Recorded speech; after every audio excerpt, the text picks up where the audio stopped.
لیکن حضرت داؤد علیہ السلام کے روزے کا طریقہ حضرت آدم علیہ السلام اور حضرت نوح علیہ السلام سے تھوڑا الگ تھا۔ وہ ایک دن روزہ رکھتے تھے اور ایک دن افطار کرتے تھے، یعنی پورے سال میں آدھا سال روزہ رکھتے تھے۔ اس کے علاوہ حضرت سلیمان علیہ السلام ہر مہینے میں 9 دن روزے رکھتے تھے، اور یہ روزے مہینے کے شروع میں 3 دن، مہینے کے بیچ میں 3 دن اور مہینے کے آخر میں 3 دن رکھا کرتے تھے۔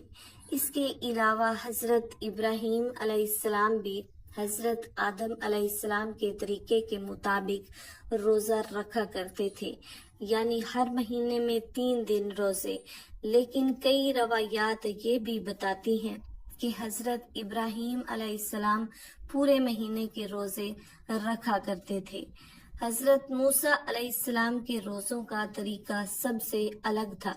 حضرت موسیٰ علیہ السلام کو اللہ رب العزت نے لگاتار 3 مہینے روزے رکھنے کا حکم دیا تھا، اور ان روزوں کے فضل سے وہ اللہ سے ملاقات کریں گے اور ہم کلام ہونے کا شرف حاصل کریں گے۔ اور جب 3 مہینے روزے رکھنے کے بعد اللہ تعالیٰ سے ہم کلام کا دن آیا تو حضرت موسیٰ علیہ السلام کو یہ بات پسند آئی کہ اتنا دن روزے رکھنے کے وجہ سے میں اپنے منہ کی بو کے ساتھ اللہ تعالیٰ سے ملاقات کروں گا۔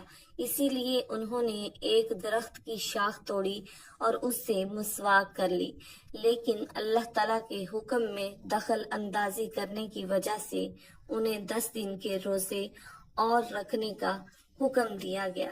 محترم ناظرین کرام، قرآن مجید میں حضرت مریم رضی اللہ تعالی عنہا کے روزوں کے بارے میں بھی بتایا گیا ہے۔ حضرت مریم رضی اللہ تعالی عنہا کا روزہ کسی کے ساتھ بات چیت نہ کرنے کا تھا، یعنی خاموشی اختیار کرنے کا۔ دوستو، قرآن مجید کی سورہ بقرہ کی آیت نمبر 83 میں حضرت آدم علیہ السلام سے لے کر تمام انبیاء اور پھر امام الانبیاء حضور پاک صلی اللہ علیہ وآلہ وسلم تک تمام امتوں کو جوڑتی ہے، جیسے کہ ہر امت کے لیے نماز کا حکم دیا گیا تھا، اسی طرح ہر امت پر روزوں کو بھی فرض بتایا گیا ہے۔ پچھلی امتوں کے روزے حالات کے مطابق آج کی امت سے الگ تھے۔ روزوں کی تعداد اور یہ کب، کس وقت، کس حال میں رکھے جائیں گے، ان تمام چیزوں میں آج سے فرق تھا۔ رمضان المبارک کے روزے دوسری امتوں پر فرض نہیں تھے، لیکن حضرت محمد مصطفیٰ صلی اللہ علیہ وآلہ وسلم کی امت پر رمضان المبارک کے روزے ہجرت کے 1.5 سال بعد 10 شعبان المعظم سن 2 ہجری کو مدینہ منورہ میں فرض ہوئے۔ محترم ناظرین، اللہ پاک نے فرمایا ہے کہ ماہ رمضان المبارک وہ مہینہ ہے جس میں قرآن نازل کیا گیا، جو لوگوں کی ہدایت کرنے والا ہے۔ ساتھ ہی فرمایا گیا کہ تم میں سے جو کوئی بھی اس مہینے کو اپنی زندگی میں پائے اسے اس برکت والے مہینے میں روزے رکھنے چاہیے، اور اگر کوئی شخص بیماری کی حالت میں ہے یا سفر کی حالت میں ہے اور اس کے روزے چھوٹ جاتے ہیں تو وہ بعد میں ان روزوں کو پورا کر سکتا ہے۔ پیارے دوستو، اللہ پاک نے ہمیں ہر چیز میں آسانی دی ہے۔ اس کا ارادہ ہمارے ساتھ آسانی برتنے کا ہے، سختی کا نہیں۔ ہمیں اس مہینے میں روزے رکھنے چاہیے، اور اگر کبھی کوئی روزہ کسی وجہ سے چھوٹ جائے تو اسے بعد میں پورا کر لینا چاہیے۔ ہمیں اللہ تعالیٰ کی اس ہدایت پر شکر ادا کرنا چاہیے۔ محترم ناظرین کرام، یہ بھی جان لیں کہ حضور اکرم صلی اللہ علیہ وآلہ وسلم کی امت سے پہلے یہود اور نصارہ 10 محرم یعنی یوم عاشوراء کا روزہ بڑے احترام کے ساتھ رکھا کرتے تھے۔ اسی طرح ہر مہینے کی 13ویں، 14ویں اور 15ویں چاند کی تاریخ کو امت روزوں کو بہت احترام کے ساتھ رکھتی تھی۔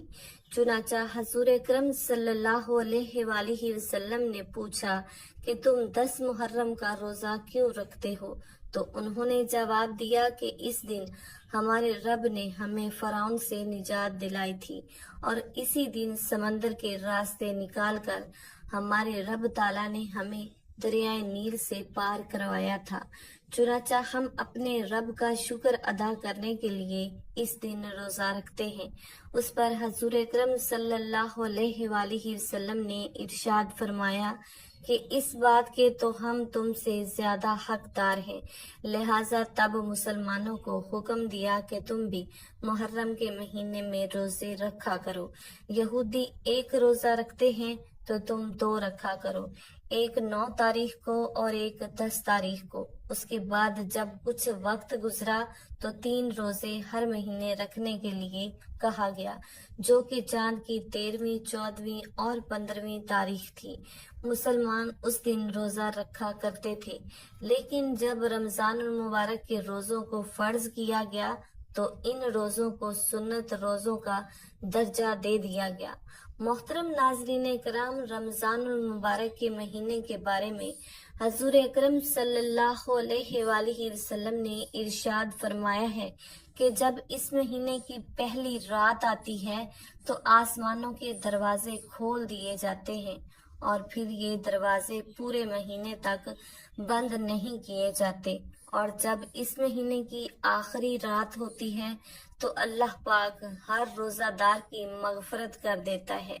دوستو، اسلام میں کثرت اعمال کے پیچھے کسی نہ کسی نیک بندے کی یاد موجود ہوتی ہے، جیسے عرفات کے میدان میں حج کا فریضہ، حضرت آدم، حضرت اماں حوا علیہ السلام اللہ کی یادگار ہے، قربانی کا نیک عمل حضرت ابراہیم و حضرت اسماعیل علیہ السلام کی سنت ہے، صفا مروہ کی سعی حضرت سیدہ ہاجرہ رضی اللہ تعالی عنہا کے دونوں پہاڑوں کے درمیان دوڑنے کی یاد کو باقی رکھتی ہے۔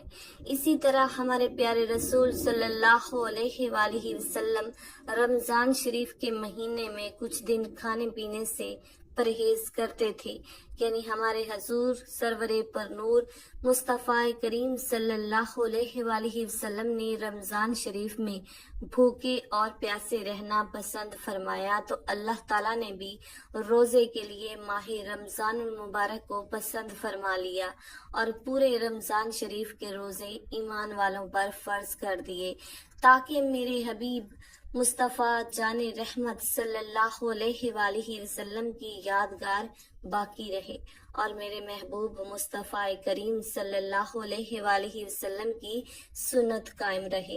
حضرت آدم علیہ السلام ہر مہینے کی 13ویں، 14ویں اور 15ویں تاریخ کو روزہ رکھتے تھے۔ حضرت نوح علیہ السلام پورے سال روزہ رکھتے تھے۔ حضرت داؤد علیہ السلام ایک دن چھوڑ کر ایک دن روزہ رکھتے تھے۔ حضرت عیسیٰ علیہ السلام ایک دن روزہ رکھتے تھے اور 2 دن نہیں رکھتے تھے۔ روزہ رکھنے کی وجہ سے روزہ دار متقی بن جاتا ہے، اسی لیے اللہ تعالیٰ فرماتا ہے لَعَلَّكُمْ تَتَّقُونَ، یعنی تاکہ تم متقی بن جاؤ۔ بچوں کو جلد سے جلد روزہ رکھنے کا حکم دو، یعنی عادت ڈالو تاکہ بچہ جب بالغ ہو جائے تو اسے روزہ رکھنے میں دشواری نہ ہو۔ اسی لیے فقہ کرام فرماتے ہیں کہ جب بچے کی عمر 10 سال ہو جائے اور اس میں روزہ رکھنے کی طاقت ہو تو اسے ماہ رمضان المبارک میں روزہ رکھوایا جائے۔ اگر طاقت ہونے کے باوجود بچہ روزہ نہ رکھے تو مار کر روزہ رکھوایا جائے۔ ہمارے پیارے آقا رسول مصطفیٰ صلی اللہ علیہ وآلہ وسلم نے فرمایا، اگر بندوں کو معلوم ہو جاتا کہ رمضان شریف کی فضیلت اور برکت کیا چیز ہے تو میری امت تمنا کرتی کہ پورا سال رمضان ہی ہوتا تو بہتر تھا۔ روزہ رکھنے کے فوائد کیا ہیں کیا آپ جانتے ہیں؟ یوں تو شریعت میں حکم دیا گیا ہے کہ آپ روزہ رکھیں، لیکن محترم ناظرین، اس کے فوائد کتنے ہیں آپ اس کو سوچ بھی نہیں سکتے۔ اور آج کے دور میں جب سائنس کی تعلیم عروج پر ہے، بہت آگے ہے اور نئی نئی چیزوں پر تحقیق کر رہے ہیں، تو ان سائنسدانوں نے روزے کے حوالے سے بھی تحقیق کی اور انہوں نے بہت سارے فوائد بتائے ہیں۔ تو آج ہم سائنس کے اعتبار سے